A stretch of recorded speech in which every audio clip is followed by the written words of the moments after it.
And welcome. I imagine Travis will be joining us soon. Welcome to the Coffee in Judo with Steve and Travis.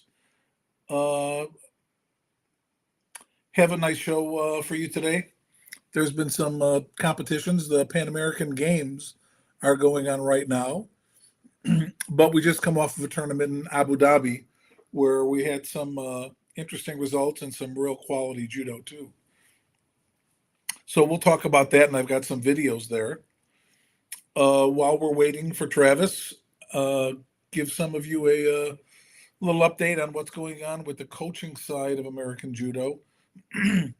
While we're continuing to do our coaches' clinics and live sessions, we're going to start doing a kids workshop starting next month, where we'll be going and working with kids under 10 years old and their coaches, so we can start developing kids and teaching them good fundamentals and quality training for young kids, so we could develop their judo skills at a young age. So we'll be talking about different games that promote fundamentals. And Oh, hi Jim, how you doing? Different games that promote fundamentals and different drills that while the kids are having fun and everything and enjoy doing it, they're not going to know that they're building good, strong judo fundamentals.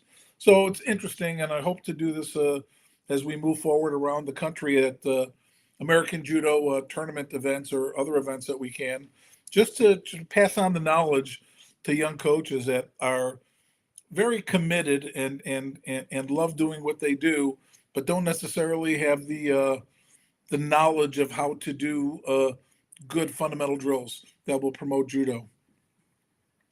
So that's what I am trying to do. Hello from Mississippi, Doug. Hey, Doug, how you doing? Uh, and for those of you that ever get a chance to read my blog, it comes out once a month. I do uh, taught judo step by step from day one and going up to the first year and the first tournament. And we're just starting to talk about year number at the end of year number one of how we're going to develop our athletes. So you guys that run a club and you have some young kids or you want to develop athletes, I break it down pretty much step by step. And of course, for you who want the resource of following me with the live sessions that I have once a month, or just reaching out by email, I'm always happy to help out in any way I can. Hello, Florida. Hello, all. So I know Travis and Jimmy were at a BJJ event this weekend. I'm not sure where it was, but it looked pretty big. And I didn't speak with Travis, so I'm not sure if he's going to come or not. Uh, but coming late is not unusual for him. So at least in my case. So I don't know. So hopefully he comes soon. I know a lot of you guys like to hear his points of view. One of the things I that I was going to talk with Travis about and get his impression. It seems like the Canadian team, I would say especially the women, but the whole team, they're really moving up a notch. And I mean, obviously in 57 kilos, they've got two world champions. And 63 kilos, they've got the number. Well, girl took second in the worlds, and she just won Abu Dhabi. And their men are winning medals, and their quality of judo is just going up and up and up. And I'm sure part of that has to do with their whole program under the guise of Nick Gill, who was a phenomenal athlete. But it's clear that what they're doing is working. And if you guys don't have a chance to, hey Ross, how you doing? If you guys don't have a chance to follow international judo, just take a look at the 57 kilo women's division. It is such a stacked division with quality judo. And almost every major competition, you're seeing world champions fight against each other. And again, you're seeing whoever's having the better day is winning. And whether it's Deguchi or Klimkate or Silva or Bilodid, I mean, it's just so stacked. It's so stacked. And if you're a fan of judo, it's just great to watch. It's great to watch, and it's fun. So if you guys get a chance to do that, please do that. How you doing? How do you think the selection procedure will go choosing Klumpke Taguchi? It's I talk about that with a few people and people that are friends of Nick Gill who know him. Uh, Ideally, for me, I would love to see a match just like they did with Mariama and Abe, where they did it on YouTube. It'd be a great match to watch, and it sure would be interesting. And even though Deguchi has the edge, I mean, Klimke just beat Deguchi last week. And the previous competition, or two previous, Deguchi won. So it's interesting. I think it'd be great for judo to have that one match. But I think, let's see, is there a world champ? I think there's a world champion just before the Olympics. What Canada did last time was very interesting. They let it go to the world championships and decide there. And, Deguchi just didn't have her best day, unfortunately. And once she was knocked out of the gold medal round, and she had to come through the repechage, she kind of lost it since Klimkate made it to the finals. So the Olympic team was already decided, and that's my view. But it looked like her heart was no longer in it, and it took her a while, but she's come back strong. So, I don't know what they're going to do. I don't know for sure what they're going to do, but I certainly would love to see that match on YouTube, like they did with Mariam and Abe, because that was a fun match. I don't know how exciting it was for other people because it was kind of slow moving, so to speak. But for judo crazies like me, I loved it. So we'll see what happens. We'll see what happens. Deguchi doesn't train in Canada, so it's not like they're together all the time. But as far as the breakdown of the two athletes, Deguchi is a pure judo player, technical, beautiful technique. Her attacks are sharp, they're good, they're crisp. And Klimkate is a fighter at the highest level. And she's in incredible shape, and she is strong, tough. Her movement is good, and she knows how to play the system well. A lot of her attacks are borderline on Shido's, but she manages to get through. And Deguchi is very good at making it look like a Shido. So I recommend, if any of you guys have a chance to watch those two fight, but still watch that whole division. It's just phenomenal. I love them both. I mean, I have no, I have no favorite, but I like Deguchi's judo better. But I love the way Klimke plays too. So it's exciting. It's exciting, and they have that in other divisions. But what the interesting thing is going to be is with Billadid, who hasn't fought recently very much. But we'll see how she adds, because she's slowly getting better every single month, and growing into that 57 kilo division. So the Olympics is going to be really, really interesting. Interesting to watch, certainly in that division. Not that the other divisions won't be interesting to watch too, but it's going to be exciting. I'm glad you're following it, because more than ever. I mean, when I was younger, I used to wait for magazines to come out. I followed judo that way, and I was a huge fan. I couldn't wait for the magazines, and at that time, judo was in Black Belt magazine, and they'd have the top 10 Americans, top 10 Europeans, top 10 Japanese, and you'd get the results of the All Japan Championships, and you'd read about it, and you read it. When I was a kid, I read it, and I loved it. Now you can watch it. You can watch it live. You can watch it over. There's such great judo to watch. So for fans of judo, it's never been a better time.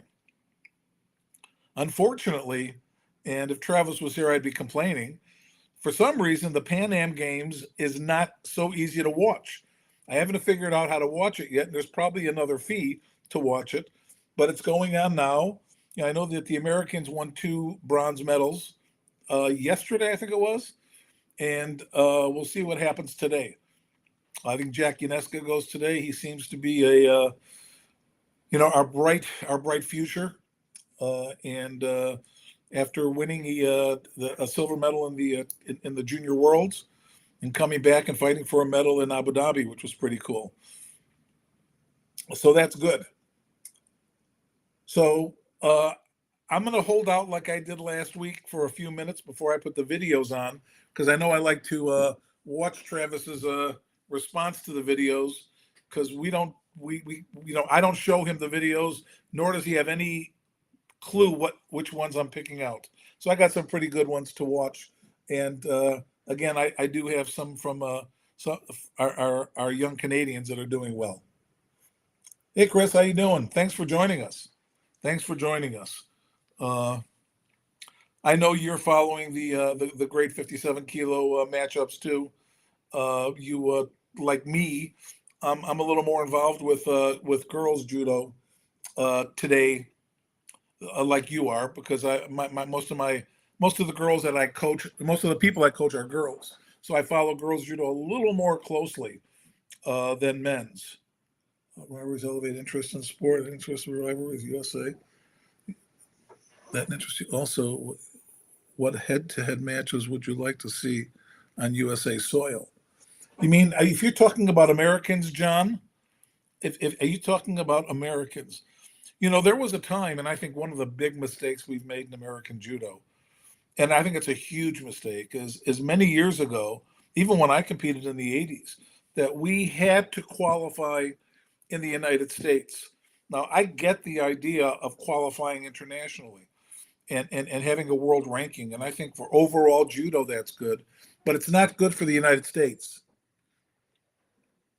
Uh, so when I was competing, I fought in my division in the United States with the top people at least 5 times a year.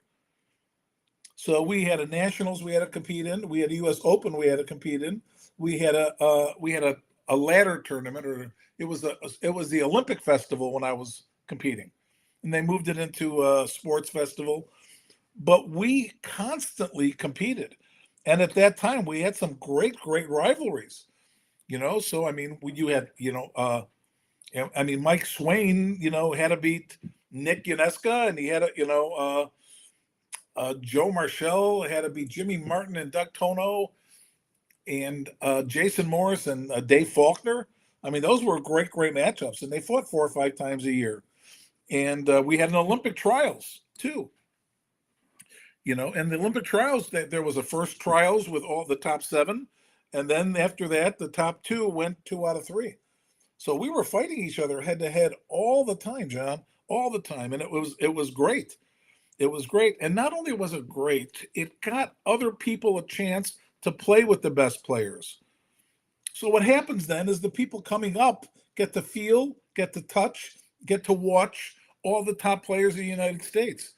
I mean, could you imagine having a Mike Swain and never getting a chance to watch him play? He only played internationally, or a Jason Morris, or a Jimmy Pedro. I mean, we got to watch them 5 times a year, and they were fighting head to head. So yeah, I mean, it's tremendously. I mean, John, I'd have to think about that, and I'm happy to reach out to you about that. Which matches would highlight, but boy, we're just missing a huge opportunity, and it's hurting American judo all the way. It's just hurting American judo. And not only did we have these tournaments, we had camps afterwards. So you have the top players competing, and afterwards you have camps, and you bring the junior players in the camps, and you start promoting and building American judo. And we can't do that. We can't do that. Do I remember Gary Moore? Give me a reference so I can tell you. Where's he from? Uh, but I think we could do a lot better to build American judo and to build more excitement. And John, you remember what the New York Open was many years ago? It was a premier tournament. Premier tournament. How old was he? How old was Gary Moore?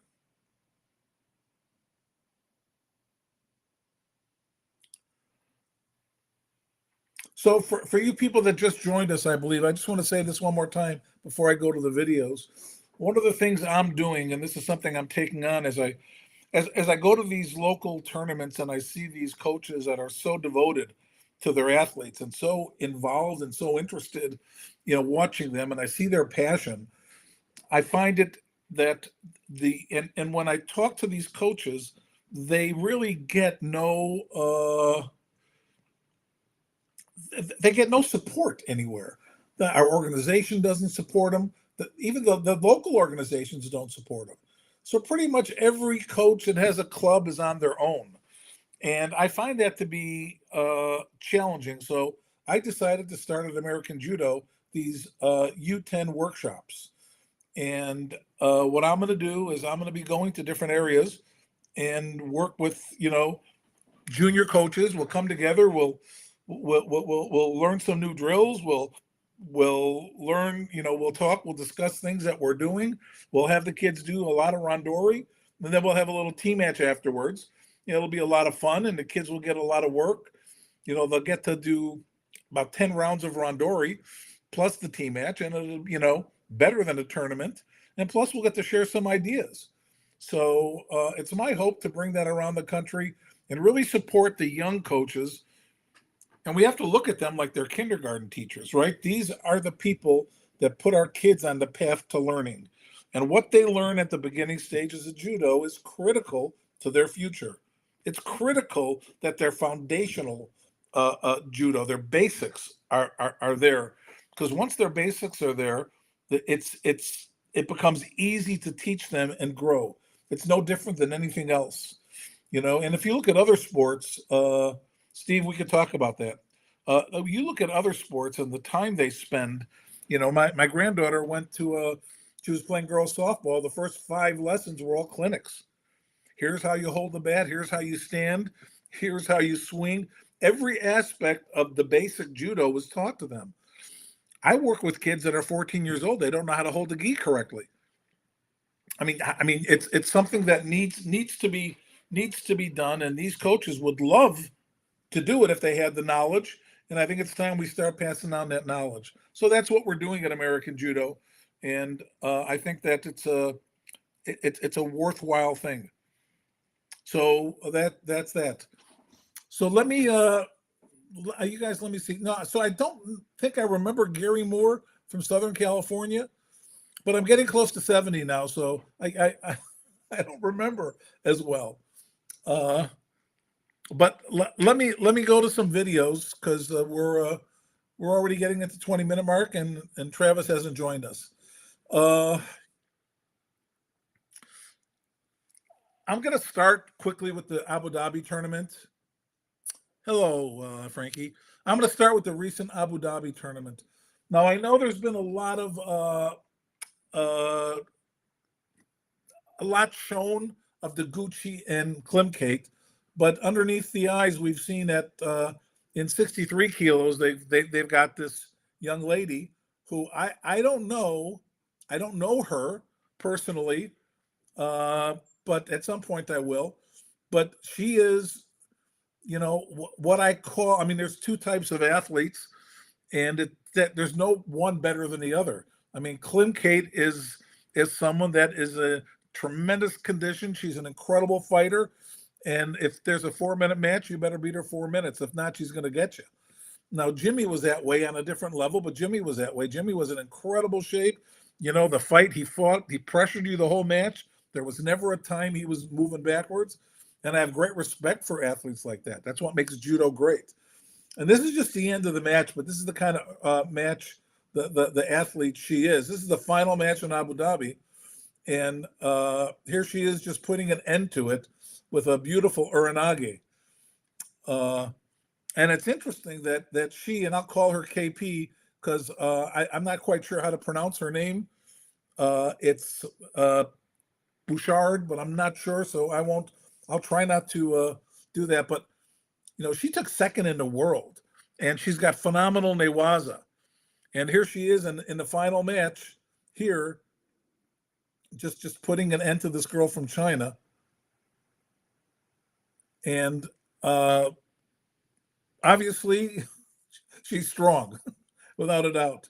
So I have a soft spot for our Canadian neighbors. Since I'm young, we've trained together. And when we went to, there was a time in the 70s that the U.S. and Canada weren't thought of too highly in judo. And I remember this gentleman, Brian Jacks. For those of you old people that may or may not know who he is, I remember when I was like 18 years old, the first time I met him, he said the next best thing to getting a buy was getting an American. And I remember how insulted I was, and certainly over the years that changed. And not that he wasn't a great player, but he was well, he was a guy that didn't mind digging at the Americans. But nonetheless, the Canadians Americans have come a long way, and now the Canadians are shining. But let's go to an American who's young, up and coming, and has a real good feel for judo. And I believe this is Jack's not second match to get into the get. Let's see the quarterfinal match, but it's just a beautiful sweep. If we'll watch him getting his grip and using his feet. Oh, it's beautiful, isn't it? It's beautiful. So one of the things when I teach, been a long time since we last got content on this channel. Are you saying you like what I'm saying, or are you saying that I'm not saying what you want? Just tell me what kind of content you're looking at.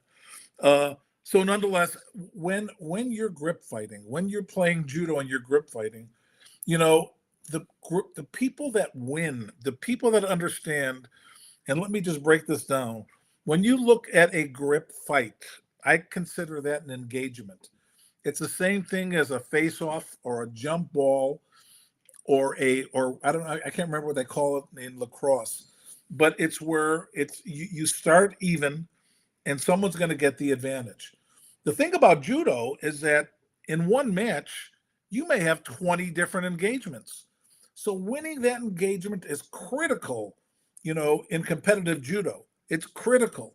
And when you're trying to get that advantage, you want to be able to get your grip, you want to be able to break grips, you want to be able to deny grips, but also you want to be able to use your feet while you're doing it. And it takes time, it takes practice, but it's something you need to be taught. And Jack does this well. So while he's in the midst of this grip fight and this engagement, we'll watch this again. He's using his feet.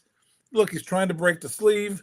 He's coming under. He's doing it. He gets his hands free. He forces the movement and uses his foot.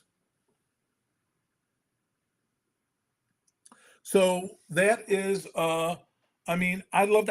When I was younger, when I was a competitor, and I still believe it. Ashiwaza is critical to your foundational judo. And for those of you that have been on my live sessions, you've seen, 30-minute sessions with all Ashiwaza. I love it. I love watching it. I love doing it, and it's critical. It's critical. And again, going back to my workshops, I start teaching in the very beginning, day 1, day 2, how to use your feet, how to move your feet, how to sweep from the hips, all of that, So it's important. And again, let's just watch how he sweeps through using his hip all the way through. There it is. Beautiful, beautiful. I really like that. Let me move up to Deguchi before I go back to something different. So here's the Canadian Deguchi, and she's a beautiful judo player, a world champion, and she has a great Osoto off the grip. You'll watch right there. So she turns that forward. It's like an Osoto Harai or So one of the things. So one of the things I point out, and I want you to understand again in our basic foundation, is watch the way she points her toe and grabs the leg. Okay, I find that sadly missing in today's judo. And that's the basic foot position when you do an Osoto. Let me see if I can stop. I can't. Bear with me because this is not too friendly to me. Let's see. So take a look as she lifts her knee up. You see her knee is up here, and watch how she's going to grab the leg.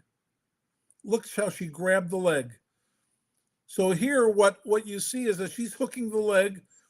Her opponent's leaning forward. So Deguchi likes to do Osoto. So she likes to go back over the shoulder in the back.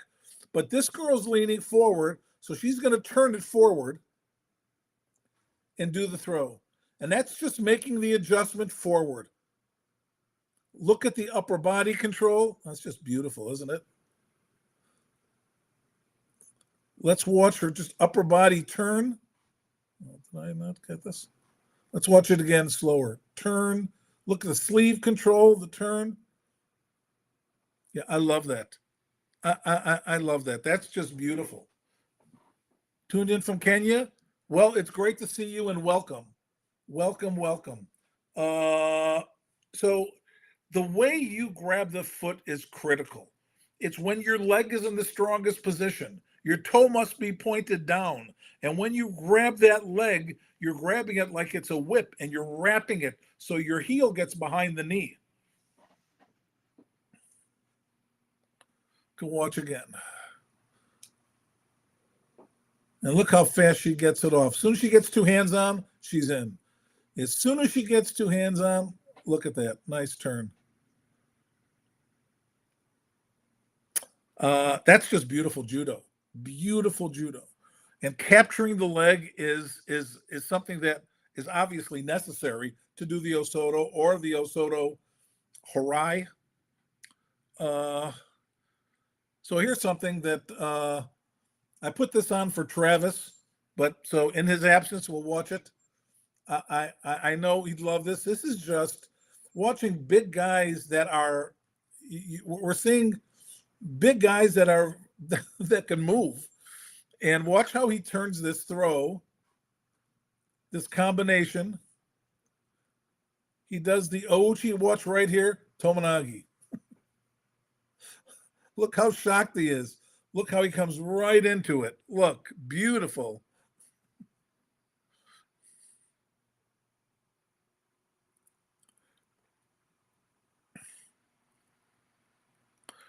So I can tell you this, as a former heavyweight competitor, these big guys can move. These big guys can move. So, I mean, you're watching this, you know, just how he turns this right in, how he controls right off the Ouchi, keeps his foot under him. Look how nice that is.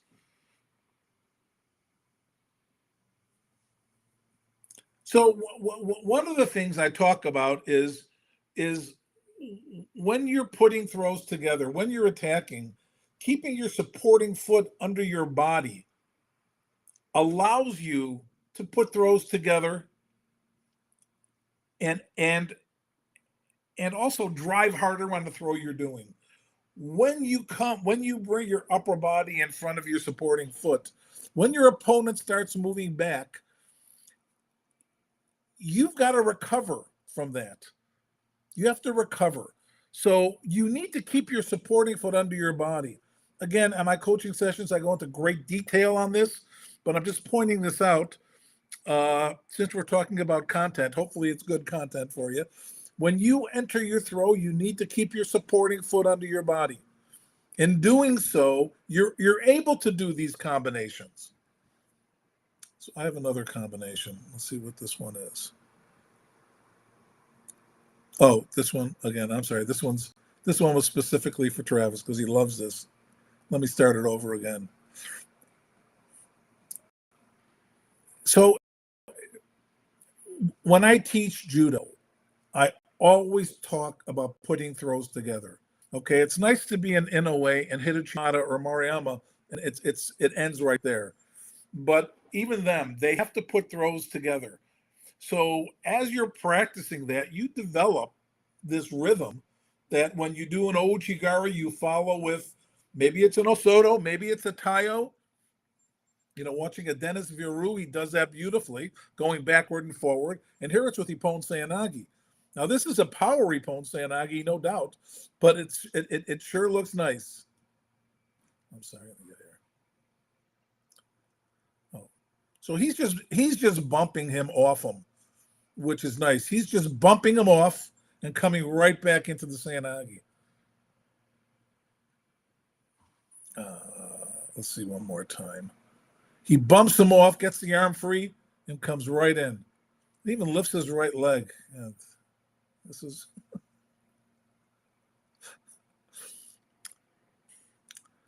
I mean, obviously these guys are world-class athletes. Some of these guys are so freaking strong.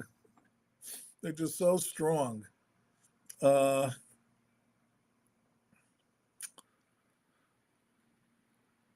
So here's another example of strength. The guy from Portugal, I can't think of his name. I apologize. I should. He's world champion. I shouldn't. But just watch how strong and powerful this judo is as he comes in backwards and throws it forward. Now, he's not fighting a weakling here. Watch how he turns that forward. Finesca, thank you. Thank you. I apologize for that. Yes, Finesca. He's wonderful. Look at that. Now, remember, he's not moving down. He's not moving around, 100 pounds. These are big boys, and it's just so impressive, watching how he's able, and it's unorthodox, but cross grip looks like he's going back and turns it into the Morote. A lesson in power judo. You better believe it. You better believe it. It's funny because I tell people, when I competed, the Soviets in East Germans had a vitamin program that was a little different than they allow today. So I fought some pretty strong guys, and guys that were whatever they were taking was working. So yeah, you have to in the heavier weight divisions. These guys are powerful, just powerful. I can give you names too of the past. I don't know how old you guys are, how you follow judo, but guys like beautiful without a doubt, it's beautiful. It's technique and strength, but yes, it's beautiful. Yeah, but it's so we can go into a little more. We can watch one of one of my favorite guys, Sagimuki. He does a sode. It's a power throw, but small guy in the dojo. People, you're good. Well, hold on a second. Let's just watch Sugi do this sode. You see that? I mean, these guys are so strong. Watch how that throw is stopped, and he's here and it stopped, and he just powers him over. Power.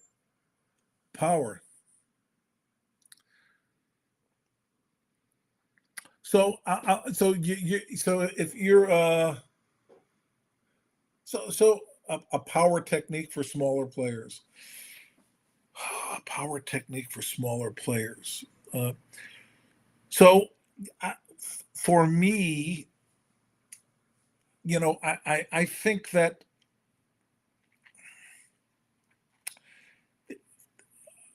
if you're talking about power for your own size, then there are people that do uranagi 60 kilos against 60 kilo players.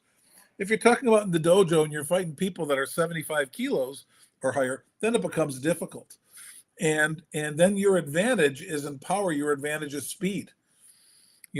So I mean, I would really, work your ashiwaza, and move your opponent. It's really hard, what you always want to take advantage of what your advantage is. So you're fighting someone that you're faster than, you want to use your speed. You fighting someone that you're more powerful than, you want to use your power. Trying to play the game that fits your judo, that's something you can control, so you control it by doing both. It's okay to be able to play power and be able to play speed. But I mean, when you're using your speed, you want to use your ashiwaza. I mean, God, these small players, they do great sanagis, right and left side, great sodes. Use your power, use your speed when you can, and when you're fighting 60 kilos, go ahead and for power. So you do both. And practice on crash pads, practice on move around, do moving against resistance without anyone else trying to attack you. So there's a lot of different things you can do in drilling that makes it work for you. But remember, play to your advantage. And that's something that you want to do when you're competing too. Always play to your advantage. So we'll watch. This is another Canadian in Abu Dhabi, going for the bronze medal. Big guys again, and we'll just see how he manages to get this harai off there.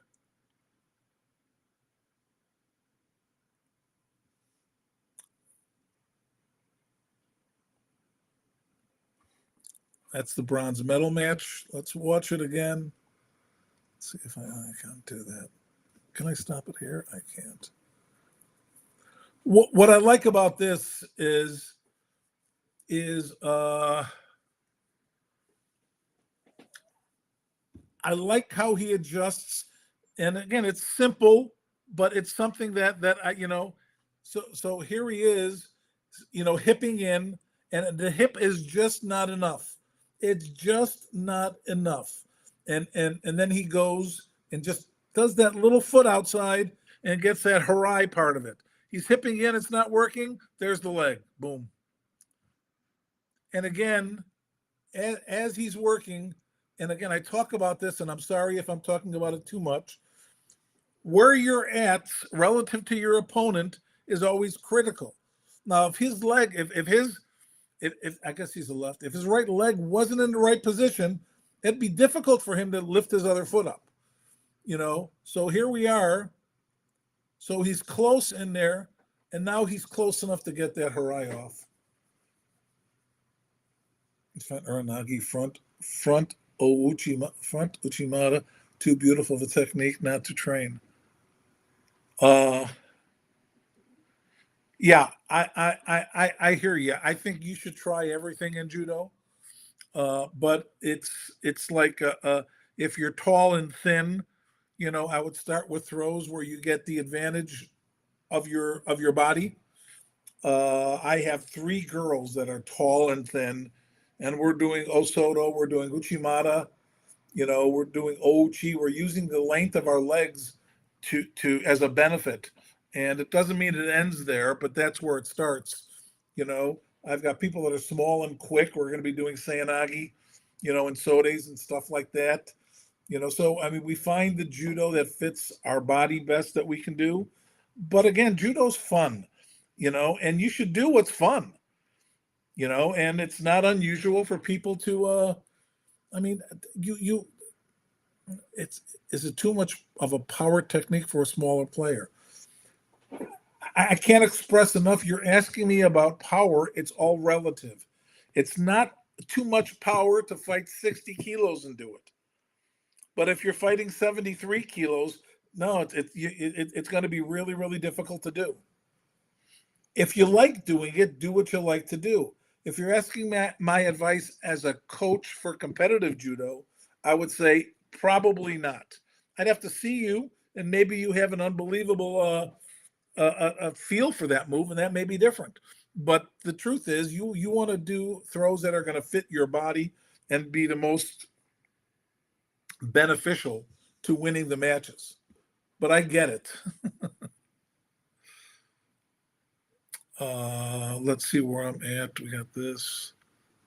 Did I get the combo 2 on there? I did. I got this. I got this one. Here, I'll do this one. So here's another sode I like. It's a one-handed sode, and it's just a beautiful technique.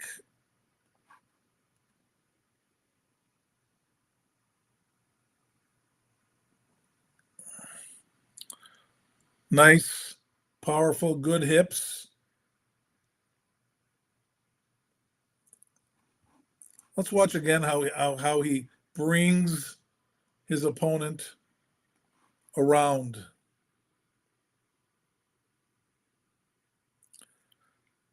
Little bit of a pull around to his right to get that movement he wanted. Here he goes. There it is. Nice feel. Nice feel.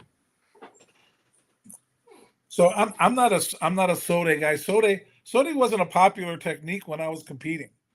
Obviously, I coached Jimmy, and Jimmy did sode, all the time, and I have students that do it all the time. But from when I was fighting it, it wasn't as common. I think we had an American, Jim Woolley. Any of you remember him? I don't know. He had a real good sode, and he did really well. Great judo player, great guy too, but a great judo player. He did sode, and he was my first real introduction to that, doing that throw all the time. So it's pretty cool. So videos are done. We talked about Abu Dhabi. The Pan American Games are going on now. I don't know how to watch them because somehow my IJF pass doesn't work. But hopefully I can find a way to watch it and see how they do. And as we watch to the lead up to the 24 Olympics, I have an interesting question: is how are we going to qualify for the 28 Olympics in the United States? Because we get a player in each weight class. So we get to put a player in every weight class. And to this moment, I don't know how they're going to decide to do it. Is there going to be a trials? How are we going to qualify? So it's an interesting thought. And I've asked the powers that be, and they don't have an answer yet. But it's an interesting to think about, how we're going to do that and how we're going to pick the team. And it's my hope that we go back to having to earn points in the United States and start having these head-to-head competitions in our national and regional tournaments again, so we can get them into our into our states and get to watch them fight and get a chance to feel them. And I think it would be better for American judo all around. So that's my hope. I don't know if everyone agrees with me, but I think that would be fantastic if we did that again. And then start adding camps again to that, so we have the top players and we get to actually get train with them. It'll make American judo better all around. And boy, I hope we do that. I hope we do that. There was a time that I had a say. I don't know how loud my voice is right now, but I'm gonna speak it out to anyone who will listen to me. Travis has a little closer relationship than I do, but I'm hopeful they do that and bring back American judo back to America, where we can actually watch it and see it and be more of a part of it. I think it'll grow American judo much better. And what will happen too is that our U.S. Opens and our tournaments like that, when our best Americans are playing, people will come from other countries to fight in there. Years ago at the U.S. Open, it wasn't uncommon to have a world champions there. Japan sent a team, Korea sent a team, Cuba sent a team, Germany, France. Our U.S. Opens back in the 80s were huge. And then we had camps afterwards. So I think that we're missing the boat there. And I know things have changed, but it's not benefiting USA. So hopefully they do that. Boy, I hope you're right. I hope you're right. I hope judo in the U.S. is revitalized. I hope they listen to reason, and I hope we look to grow judo overall. Well, I do appreciate you guys chiming in and listening. I appreciate the questions. I hope you enjoyed the videos. I just want you to know that my email, steve@americanjudo.com. If you have any preference of videos you want to see, I have a pretty good library and I'm pretty good at finding them. If you have any players that you like that you want to see, I'm happy to put them up as long as you allow me not to tell Travis so he could see it and live. But I'm happy to do it. If you have techniques you want to see, I'm happy to put it up there too, so we can we can watch things that you choose to watch. And there's tons of judo out there to watch and learn from, and I spend a lot of time watching videos. So I'm happy to do that. And and if that's something while you're watching you want some of that, I'm happy to do that. Well, thank you so much for joining. I hope you enjoyed it. I hope you enjoyed listening to me alone. I know Travis adds a lot to it, but today you were stuck with me. You guys have a great rest of your weekend. And listen, reach out to me if you want to see something. I'll make it happen. Take care, you all. Will this stream at? Well, Travis isn't here. So when Travis is here, it's a little different. This is more of my stream when my live coaches session that I do. But you guys are welcome either way. So thanks for joining in, everyone. I appreciate it. Hope you enjoyed it. And go ahead and let me know. Send me an email. Have a good rest of your weekend with your ukigoshi. Yeah, we have videos on that. I mean, you should have access to the videos. If not, send me an email and I'll tell you where to get it. Again, Steve@AmericanJudo.com. Thanks for joining from Peru. Thank you very much. I hope you enjoyed it. Good day, everybody.